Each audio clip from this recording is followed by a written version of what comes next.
Olá, eu sou o Marcos Valério XR. Hoje é o dia 12 de abril de 2020 e eu venho hoje cumprir uma promessa há muito feita e suprir uma carência, aliás, vergonhosa no meu canal, que é sobre esse assunto de tão extrema importância.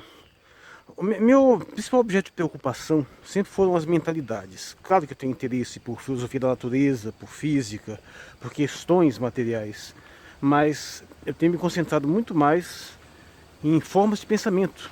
Como é que as pessoas pensam, no que elas acreditam. Por isso que eu me interesso tanto por religiões, por política, ideologias. Meus principais instrumentos de análise sempre foram criacionismo, evolucionismo, feminismo, esquerdismo, as coisas, essas linhas de pensamento em geral. E uma coisa que a mim sempre foi muito clara, aliás, desde há muito tempo e foi se refinando com o tempo, é como que todas as formas de pensamento, especialmente de linha política e religiosa, tendem a se degenerar em direção a um modo de pensamento que nós chamamos de maniqueísmo. Maniqueísmo, evidentemente, tem um retrospecto histórico. Ele foi uma religião organizada, surgiu na Pérsia, no século 2 ou 3 depois de Cristo, com um profeta chamado Manes ou Maniqueu, e que pregava um dualismo, ou seja, que o universo é regido de duas substâncias distintas, né? No caso, o espírito e a matéria, sendo que no caso o espírito é identificado como o bem e a matéria como o mal, e que é a mistura dessas duas substâncias que gera todos os problemas do mundo, que só seriam superados com a separação total das duas. E aí você restauraria uma espécie de ordem. A religião maniqueísta é um tanto mais sofisticada do que essa simples descrição sugere. No entanto, o que nos interessa aqui é que essa dicotomia entre bem e mal, ela é extremamente popular, largamente dominante em praticamente todos os setores da sociedade.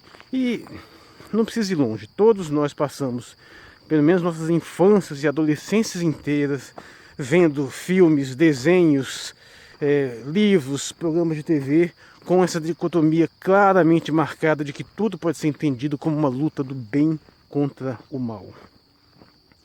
Esse simplismo brutal da realidade pode até ter alguma utilidade quando você lida com um universo infantil, embora isso acho questionável, mas pode ter.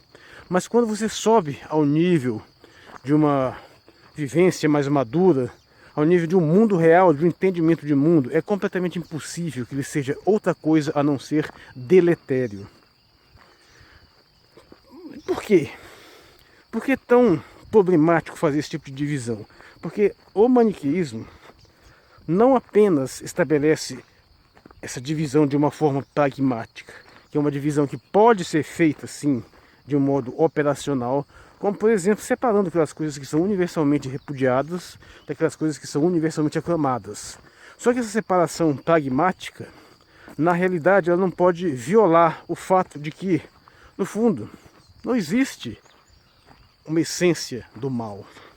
Isso, inclusive, é uma espécie de consenso em grande parte das filosofias e religiões, de que, na verdade, o mal é apenas uma ausência do bem. É aquela alegoria de que você pode entender o bem como a luz e o mal apenas como uma ausência de luz. Mas o maniqueísmo não faz isso. No maniqueísmo, a divisão não é apenas operacional, é uma divisão essencial. Uma divisão que estabelece que existe um mal em si, existe uma força do mal. Por isso que ele resgata um pouco desse elemento da religião do maniqueu, onde o mal tem uma essência.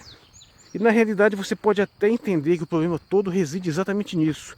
Não é numa simples divisão entre o bem e o mal que pode ser feita de uma forma apenas pragmática. O verdadeiro problema do maniqueísmo é pressupor que o mal em si é algo, e não apenas a falta de algo. De que existe uma positividade do mal. Que ele é uma coisa em si. E é isso que vai gerar todos os problemas. Evidentemente, essa forma simplista de ver o mundo tem uma tremenda dificuldade em se articular intelectualmente de uma forma minimamente sofisticada. Via de regra, porque um pensamento mais sofisticado sempre vai se dar conta desse grau de complexidade da realidade e ver que esse relativismo de pontos de vista, que algumas coisas podem parecer de uma forma para outra e de outra forma para outros, e que muitas dessas questões podem ser, essas divergências podem ser solucionadas, mas compatibilizando as visões, mas explicando melhor o que está em jogo, esclarecendo e havendo um maior entendimento que tende a buscar gerar algum tipo de harmonia. O maniqueísmo joga isso tudo fora. Todo e qualquer tipo de divergência passa a ser visto como uma forma absolutamente irreconciliável e absoluta, onde um lado tem toda a razão e o outro está totalmente errado. Isso não é possível de pensar dessa forma se você não tiver essa noção de que há uma irredutibilidade do mal, de que ele é uma coisa em si. Mas na realidade é fácil demonstrar que não existe esse mal em si. De uma certa forma, todos os conflitos humanos, mesmo quando a gente consegue demonstrar claramente que um lado não tem razão, que um lado é mais prejudicial, mesmo quando a superioridade entre um e outro é evidente, você ainda pode demonstrar com facilidade que ambos são apenas versões diferenciadas de bens, entre bens maiores e menores. O que acontece, por exemplo, com o criminoso, que não hesita em causar mal a outros pelo seu próprio benefício? Ele visa um bem, ele visa o seu próprio bem, ou do seu pequeno grupo, em detrimento do bem de uma maioria. Ao passo que uma visão mais ampla vai tentar incluir toda essa maioria nesse bem, mesmo que seja causando uma redução pontual num ponto, num local, para maximizar no outro. Ou seja, ao mesmo tempo que um criminoso, por exemplo, um assassino, um latrocina que mata para roubar, tem essa visão extremamente restrita, visando apenas o próprio bem ou de um pequeno grupo em detrimento dos outros, quando você tem uma visão mais ampla, você vai notar alguém que não só se opõe a essa situação, mas como até mesmo quer evitar a morte do próprio criminoso. Ou seja, de uma certa forma, até o bem desse indivíduo que é considerado mal também está razoavelmente contemplado. Claro, ele não vai ser tão diretamente beneficiado quanto ele seria obtendo o produto do seu crime. Mas de num nível mais amplo, ele também não está totalmente excluído da consideração, da mesma forma como ele exclui os demais. Então o que você tem é uma divergência entre um bem muito restrito, que se preocupa apenas com o bem no determinado ponto, e um bem muito mais amplo, que considera inclusive o bem desse grupo mais restrito. Então essa é aquilo que nos parece como uma diferença entre o bem e o mal, sendo que o mal, na verdade, pragmaticamente é um bem muito restrito, muito limitado, incapaz de considerar o quadro maior, enquanto que nós tendemos a considerar mais facilmente como o bem é esse quadro maior, esse quadro mais amplo, que tenta ser o mais inclusivo possível. É por isso que a gente reconhece como um supremo bem, um grau extremamente elevado de superioridade espiritual, de bondade, os grandes mestres, os grandes santos, porque eles têm essa amplitude, essa universalidade de consideração sobre todos os seres, inclusive sobre os pecadores. Na realidade, a distinção que a gente considera de forma prática entre esse bem e esse mal é muito mais quantitativa.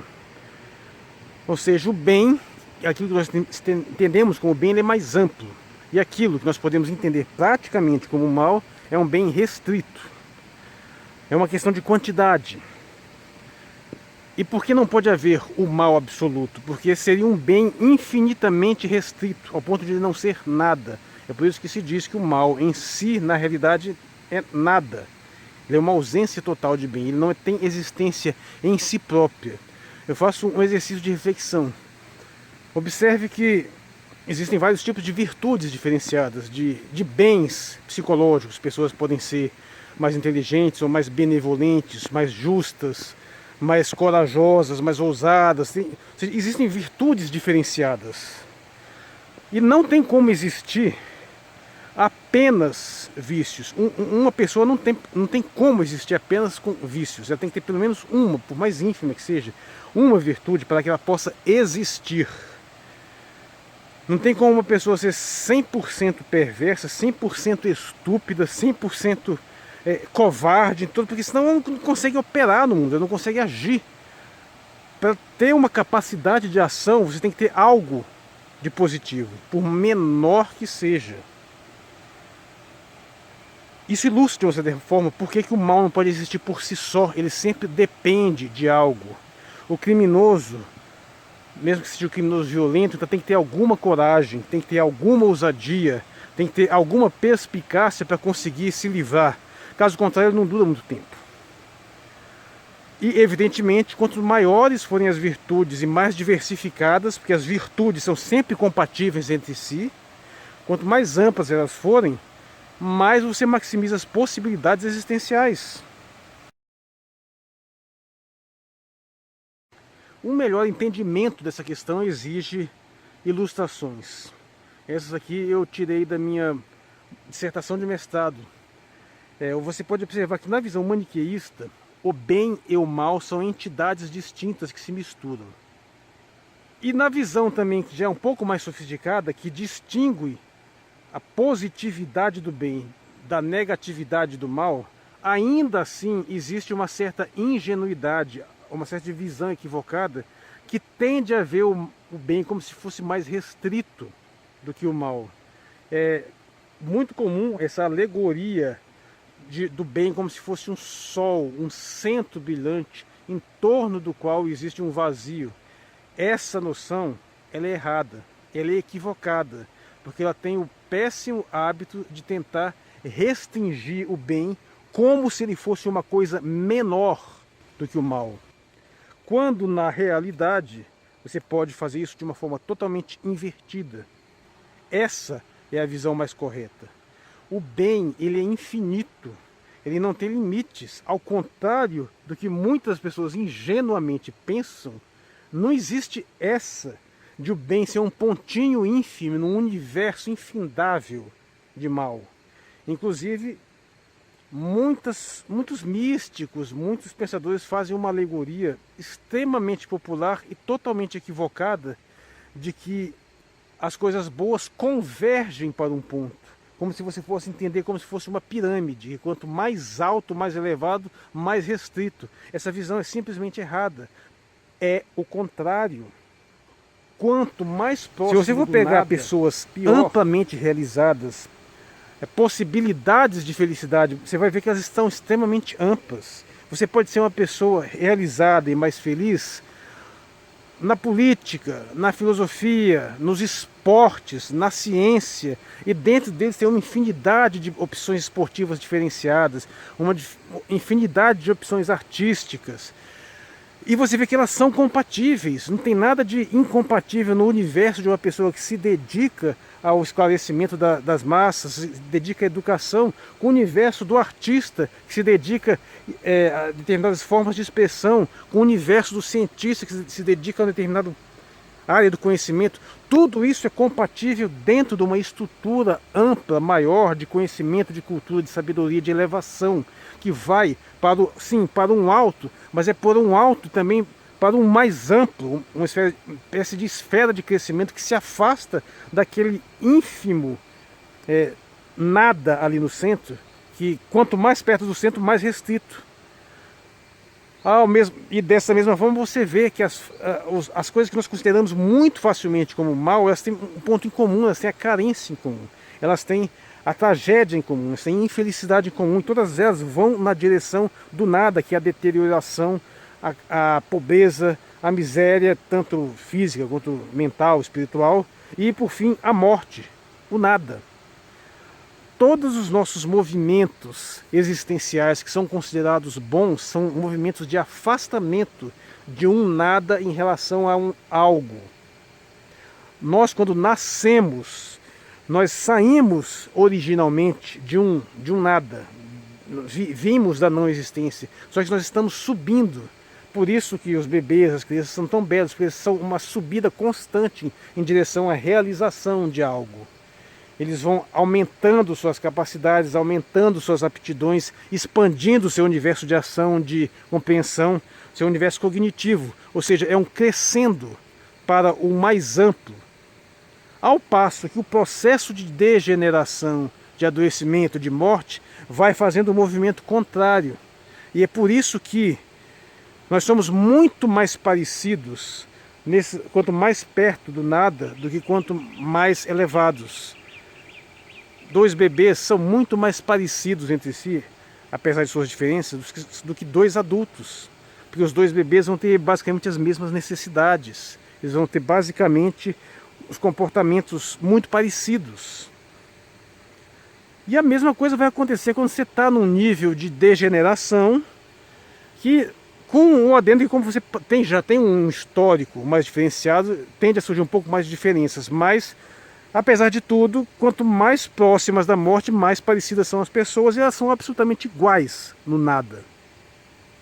Estão mortas. Aí sim, acabou toda a diferenciação. Tudo que é a diferença delas se deu em vida, se deu quando elas se moveram nessa dimensão mais ampla da existência. Então isso, que pode ter parecido uma direção, isso tem que ficar muito claro. O bem em si, ele é amplo, ele é infinitamente amplo. Se você entende Deus como bem, ele é infinitamente amplo.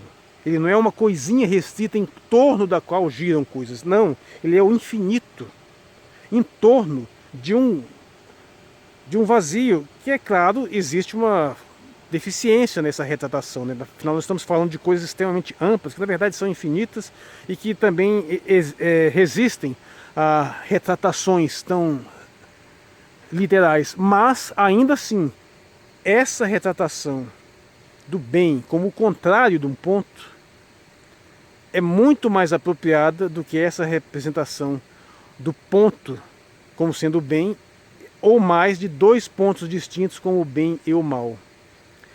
Curiosamente, essa retratação do bem como uma coisa mais ampla já foi mais popular na cosmogonia medieval. Porque naquela época se considerava a Terra como o centro do universo, e já sabia-se que a Terra era redonda, mas terraplanismo é deficiência mental. Ao menos desde os antigos gregos já se tinha uma noção clara da esfericidade da Terra. Mas a noção de geocentrismo era forte, durante a maior parte da história sempre foi muito forte, bem estabelecida. E era comum essa visão de que o inferno era ali no centro da Terra, embaixo, né, mas no centro da Terra. Aí você tinha a superfície onde tinha o mundo humano. Acima da superfície você tinha as esferas, a esfera da Lua, a esfera de Marte, de Mercúrio, Sol, e ascendendo a níveis cada vez mais amplos até ter a esfera das estrelas e a esfera divina. Essas são as 9 esferas. Então você tinha essa retratação do bem como uma coisa mais ampla, que vai se expandindo. Claro, essa retratação no sentido de correspondência com a realidade física, evidentemente estava errada. O universo também não funciona assim. Mas em termos de noção dessa questão da positividade, da amplitude do bem, era uma visão mais lúcida do que essa que nós temos hoje, de que, inspirado no modelo heliocêntrico, a gente tende a ver o bem como se fosse um sol, enquanto as coisas giram em torno dele, e quanto mais afastado dele, mais o mal, o que dá a ideia de que o mal é mais amplo do que o bem. É isso que tem que ser questionado. Mas bem, agora que nós temos que voltar mais especificamente à questão do maniqueísmo. Porque quando você afirma que o mal é algo em si, você atesta a impossibilidade de conciliação entre visões diferentes. Pela noção maniqueísta, o bem e o mal são incompatíveis. Mas de uma certa forma, até o maniqueísmo, enquanto religião, tinha alguma sofisticação, porque ele era obrigado a admitir que nós, seres humanos, estamos misturados. Somos seres mistos de bem e mal, devido à relação entre espírito e matéria. Mas esse maniqueísmo dominante da degeneração intelectual, ele não reconhece nem isso. Ele acredita que ou você é bem ou você é mal, as coisas são inconciliáveis. E é aí que mora o verdadeiro perigo e a verdadeira tragédia. Porque isso corrompe a noção de realidade ao ponto de você achar que um segmento imenso do universo tem que ser total e completamente excluído. Veja só, ele não está dizendo que é uma coisinha ali, que é só aquele psicopata serial, cruel, homicida que tem que ser eliminado totalmente. Não, ele vai expandindo a ponto de considerar como inteiramente maus pessoas que não têm absolutamente nada de errado sob uma visão um pouco mais lúcida. Ele vai estabelecendo uma linha divisória rígida entre dois grupos distintos e antagônicos, dos quais um tem que ser total e absolutamente destruído, e só o dele, claro, é o que é representante do benigno. E evidentemente essa noção sempre degenera para bem ou mal, como nós e eles. A grande tragédia é que, apesar de, enquanto doutrina religiosa, ter sido uma coisa pontual, historicamente falando, e que nem durou muito tempo, o fato é que essa visão maniqueísta ela é extremamente popular por ser fácil, por ser autoindulgente, por ser uma coisa que exige muito menos esforço pessoal, tanto de entendimento quanto de conduta. É muito mais fácil estigmatizar o outro do que reconhecer o defeito internamente. O puro e simples bom senso, bem como todas as doutrinas, repetem uma coisa que é até clichê, que o bem e o mal estão dentro de nós mesmos e que toda dificuldade é uma luta interna. Mas, quando você assume uma visão maniqueísta, você retira essa dificuldade e projeta no outro. Então você simplifica as coisas de modo que você não precisa mais trabalhar em si mesmo, você não precisa mais se esforçar para se superar, você só precisa combater aquele outro lá. Ou seja, essa autoindulgência elimina qualquer possibilidade de autoconhecimento e joga a pessoa numa espécie de espiral de delírio, que é infalível. Quando você faz isso, só vai aumentando, só vai piorando. É por isso que, em vez de perceber a realidade com toda a sua complexidade, a vítima desse pensamento vai simplificando cada vez mais e colocando cada vez mais coisas naquele grupo do qual ela rejeita. É claro que, por ser uma visão tão infantil, apesar de existirem pessoas com esse discurso infantil de pessoas do bem, pessoas do mal, nossa, como você é uma pessoa do mal, apesar de existir isso, o fato é que qualquer pessoa que pense um pouquinho, que tente ser um pouco mais sofisticada, percebe que tem uma coisa muito errada nessa visão. Então, o que acontece muitas vezes? Ela tenta mudar essa aparência, sofisticar um pouco, pelo menos para não ficar parecendo discurso de desenho animado, né? De bem contra o mal. É nesse âmbito que surge, por exemplo, o famoso argumento ad Hitlerium, né, que se diz que numa discussão qualquer, à medida que a situação vai escalando e vai surgindo, aumentando o desentendimento, fatalmente alguém vai acusar o outro de nazismo. Por quê? Porque o nazismo ficou historicamente identificado como uma versão ligeiramente adulta de falar o mal. Quando você, para não se dizer você é do mal, para não ficar aquela coisa infantil, não, é nazista. É nesse âmbito que estão as duas expressões maniqueístas ideológicas mais claras da atualidade: antifascismo e anticomunismo. Que é você pegar todo um universo de coisas que são mais facilmente rotuláveis como malignas e para não usar esse rótulo infantil do mal e nem se colocar de uma forma excessivamente flagrante e ingênua como o bem, você rotula com o nome de uma ideologia política. Márcia Tiburi, naquele livro dela, Como Debater com o Fascista, que não tem nada a ver com debate, muito menos com fascismo, como é que ela define fascismo? Ela não gasta uma linha analisando o fenômeno histórico. Ela define o fascismo simplesmente como uma banalização do mal. Acrescentou um terminho a mais. Mas para ela o fascismo é o mal. O anticomunista é a mesma coisa. E quando você projeta o mal em uma visão de mundo específica, que no começo pode até ter alguma similaridade entre aquilo que você tem na cabeça e o objeto real, com o tempo vai se expandindo até se tornar totalmente irreconhecível. E é por isso que quando você entra num tipo de paranoia, onde você vai perseguir o mal externo, esse mal só vai aumentando. Porque como você não o reconhece dentro de si mesmo, ele vai contaminar toda a sua visão e cada vez vai parecer maior. É por isso que quando se inicia uma caça às bruxas, pode até ser um ponto local, mas você vai expandindo isso e vai aparecendo cada vez mais bruxa, cada vez mais demônio, cada vez mais conspiração, até você aceitar que o mundo inteiro está dominado pelo maligno, que só você é a ilha de santidade e de bem. Que o mundo já no maligno, só você é aquele iluminado, capaz de ver as coisas como elas realmente são, quando a realidade é absolutamente o contrário. É por isso que o antifascista vai chamar tudo que ele acha ruim de fascismo. É por isso que pessoas como Olavo de Carvalho vão dizer que existem 50 mil formas diferentes de comunismo e que o mundo todo está dominado pelos comunistas. Porque você vai expandindo cada vez mais esse tipo de delírio.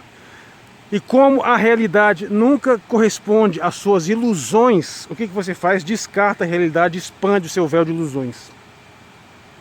E aí você vai cada vez mais se alienando do real, cada vez mais se embrutecendo, se estupidificando e ficando cada vez mais incapaz de distinguir as coisas, se deteriorando cada vez mais a nível intelectual e a nível moral. Isso é inevitável.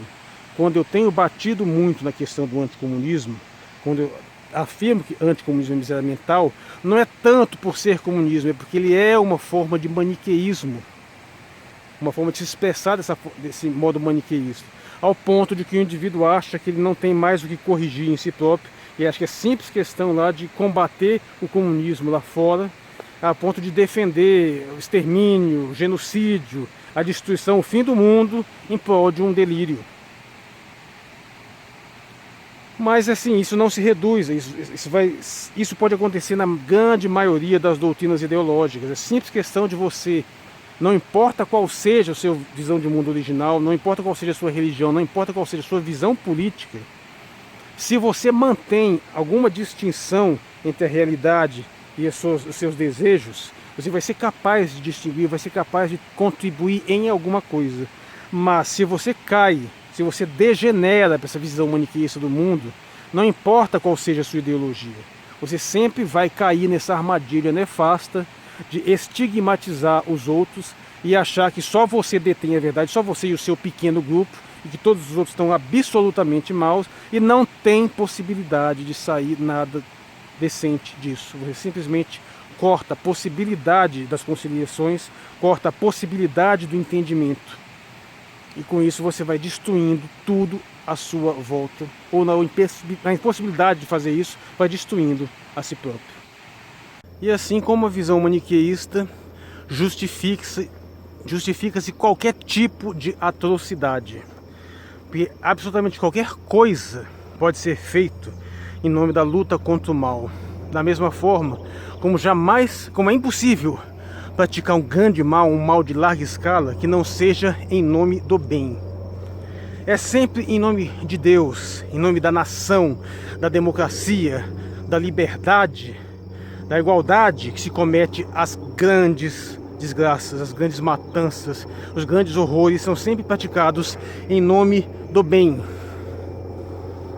Essa é a expressão máxima de uma mentalidade maniqueísta. Não importa qual seja o horror que se pratica, ele está justificado, porque você está lutando contra o mal. Desse perigo monumental é que nós temos que estar sempre alertados para evitar a degeneração, a fácil caminho degenerativo do maniqueísmo. Para ficar no exemplo mais próximo da nossa cultura, note que na teologia cristã é bastante evidente que o mal não tem existência em si próprio, que o mal não é positivo. É bastante evidente que apenas Deus existe e que o mal é uma ausência do divino. Jamais poderia aceitar a noção maniqueísta de que bem e mal são duas essências perpétuas, que o diabo seria tão eterno quanto Deus. Isso não poderia ser aceito na teologia cristã. E a teologia mais sofisticada, que aliás é sempre bom pontuar, a grande maioria das pessoas não faz ideia como ela é realmente, principalmente a grande maioria dos crentes, não faz sentido do quanto, não faz ideia do quão é sofisticada as teologias mais avançadas. No entanto, é extremamente comum, lamentavelmente comum, essa visão mais degenerada do cristianismo, onde ele acaba sendo sim maniqueísta. Ele atesta tanto a existência e a ação do maligno, que, como a gente vê em muitas dessas igrejas por aí, fala-se muito mais em Satanás do que em Jesus Cristo, projetando o mal em absolutamente tudo. Vai desde filmes, desenhos, videogames, até outras culturas, expressões artísticas em geral, políticas, ideológicas, todas as que não estão inclusas naquele pequeno grupo. E claro, a degeneração máxima quando esse delírio vai se intensificando a tal ponto que o indivíduo vai se isolando, se apartando totalmente da realidade, na certeza intransigente de que só ele é o representante do bem contra todo um mundo degenerado, contra o qual ele está disposto até a se sacrificar. Se ele pudesse, destruiria. Como ele não consegue, ele prefere se ausentar do mundo por meio de um processo que pode ser um suicídio em massa ou uma ação suicida, como são as seitas milenaristas, que são aquelas doutrinas que, acreditando estar às vésperas do fim do mundo, do advento do novo milênio, assumem posturas isolacionistas e se refugiam em pequenos santuários afastados da malignidade do mundo, ao ponto de promover a própria autodestruição, com perdão da redundância. Por fim, é meio que inevitável mostrar como que isso está se espelhando, como está se realizando nesse momento, apesar de não ser um caso único, mas no nosso contexto político atual, infelizmente, o motivo de eu ter batido tanto no bolsonarismo é que ele atualmente é a expressão máxima de uma visão maniqueísta. Uma visão que se coloca contra tudo, contra todos, e não tem disposição de se sofisticar um pouco para considerar a visão. Ele mente sistematicamente porque não é nem tanto por maldade, entre aspas, mas é porque a sua convicção de que está do lado certo do bem é tão alta que acha que qualquer coisa é válida em nome dessa causa, inclusive mentir, esquecendo por um momento quem, segundo eles próprios, é o pai da mentira, né? Mas eu acho que tem que ter uma coisa muito errada quando alguém não tem nenhum pudor de fraudar fatos, de criar fraudes claras, como por exemplo simular uma autoridade médica dizendo uma coisa completamente fajuta e disseminar aquilo em massa esperando que os seus acreditem numa mentira.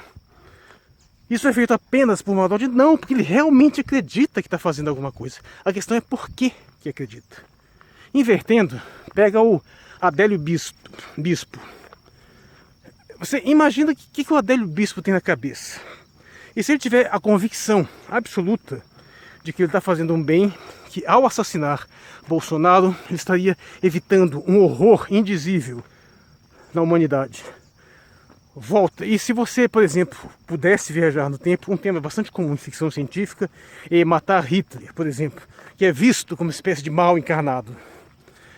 Ou seja, não é questão de entrar nesses pontos em si, mas é porque as pessoas acreditam nisso. Por que motivos levam você a acreditar que a sua causa é tão elevada que ela justifica qualquer atrocidade? O que é uma mentirinha no WhatsApp diante de uma tentativa de assassinato? Uma coisa eu garanto, elas duas compartilham uma visão maniqueísta de mundo. Uma visão da certeza absoluta da própria santidade, da santidade da própria causa, a certeza intransigente da malignidade do outro, e mais importante do que saber exatamente as circunstâncias físicas reais, é você tentar entender por que essas pessoas pensam dessa forma, o que os levou a chegar a esse ponto. Mas independente disso, uma coisa eu garanto, elas vão entrar no modo de operação mental maniqueísta. Isso é infalível. Por isso que a mentalidade maniqueísta é algo tão terrivelmente perigoso. E aí, para finalizar, como é que a gente evita cair na suprema contradição de, ao se posicionar como um anti-maniqueísmo, considerar o próprio maniqueísmo como mal em si e acabar replicando a mesma postura, simplesmente estigmatizando como mal todos aqueles que nós vemos como maniqueístas? Como é que você sai dessa armadilha? Em primeiro lugar, tem aquelas dicas básicas. Primeiro, você ter sempre muito em mente, sempre atualizando a sua percepção, nem que seja repetindo para si mesmo, de que você pode estar errado e provavelmente está em pelo menos um ponto ou outro. Que aquele outro lado não é totalmente mal. Você tem que manter isso claramente em mente, que o seu lado não é totalmente bom. Só isso já tende a atenuar a possibilidade de que você tome uma atitude excessivamente drástica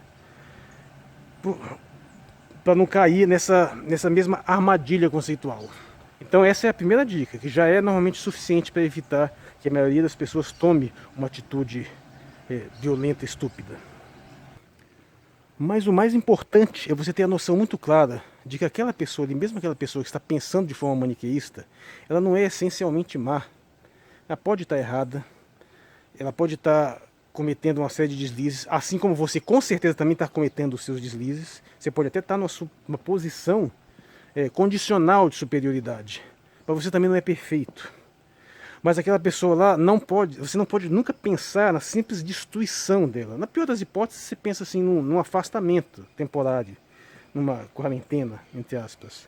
Mas você nunca pode pensar na destruição literal, especialmente da destruição física. É aí que está o grande perigo. Enquanto você não dá esse passo para a violência física, para o genocídio, você sempre tem a possibilidade de se corrigir. Quando você passa desse nível, que a situação geralmente sai de controle. Então essa é a primeira dica. Para você evitar recair na mesma armadilha, basta você entender que mesmo a visão maniqueísta não é o mal puro. Porque o mal puro não existe, você não pode se contradizer dessa forma.